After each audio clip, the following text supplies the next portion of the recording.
der Speisekarte betracht, kommt mit fast jedem Gericht der Pälzer Grumbeere auf den Tisch. Sie wird gebroten und gequält, kommt mit Schale oder gepellt, ob am Stick oder als Chips, als Pommes, Frites oder Dips.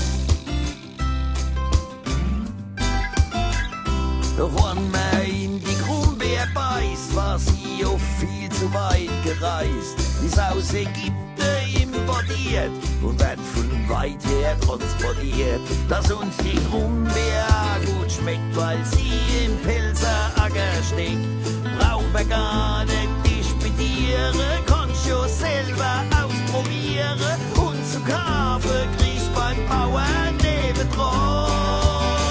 Ich ess so